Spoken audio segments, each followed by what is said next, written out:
Hey, graphic design students, I'm going to show you how to use this program called Pixlr to color the cartoon that you drew.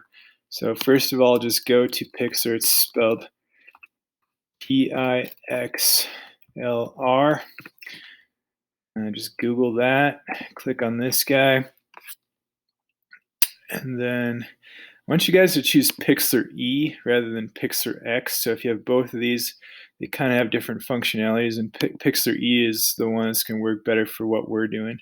And what you're going to do is say create new. Um, sorry.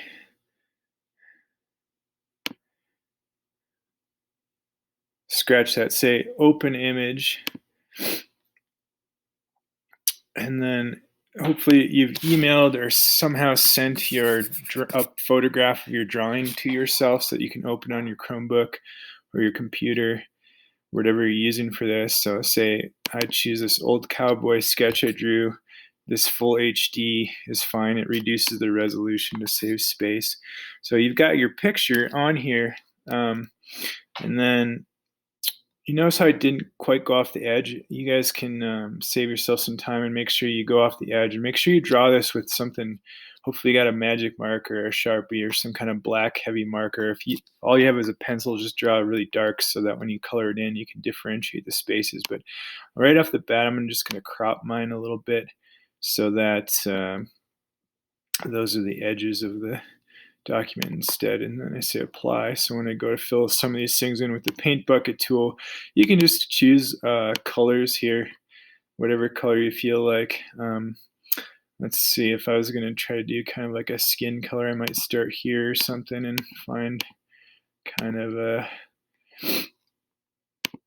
some kind of a skin tone here, and then since we've got these nice dark outlines, we should be able to just kind of click areas and start filling them in like so, and obviously switching between colors for ones that will make more sense. Like the top of the hat might be like this, whereas the underside of the hat's going to be something darker and more in shadow. I can decide what color his mustache is going to be, whether it was black or gray, or whoops, didn't realize I was still picking colors there. Gray. Notice I missed that spot right between his mustache.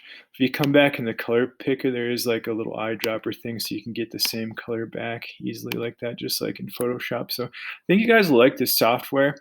It's pretty user friendly actually. It's very similar to Photoshop, but I think in some ways it's almost easier, and it's free, which is even better. This thing called the wand select, I can select the background of this, and if I'm holding shift down, I can select other pieces. There's also a gradient tool here, so if we want to put like a blue sky behind him or something like that, I can choose each of those things. So if this is going to be my sky, and then it fades to maybe something lighter like white towards the bottom, and then I go like this, I can pull a gradient into it like that. It didn't work perfectly because I didn't quite select all these things, but you get the idea there. And then all I'd have left probably to do is fill in his shirt down there. So that's the basic idea for how to color it. Also, I'm going to encourage you to explore just the other tools on this. You can also check out Pixlr X to see how that's different. That's a little more geared toward photography.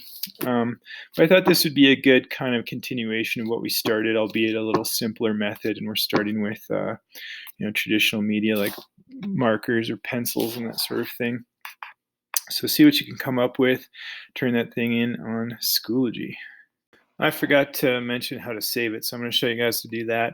But one other thing that might be useful, if you see here how this isn't like an enclosed shape, that might cause you some trouble. So if that's the case, just choose the regular paintbrush tool, very similar to what's in Photoshop.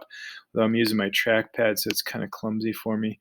Make the size a little bit smaller here, and then I'm just going to kind of continue this off the page. It's not perfect, obviously, but it'll work for my demonstration here. And I'm just switching to this kind of pink color, and I'm going to fill in his shirt. If you do screw up, like here's an example of how you could screw up. If I click on the black line instead, it turns everything pink. Just a Command or Control Z will undo, just like in Photoshop, like that.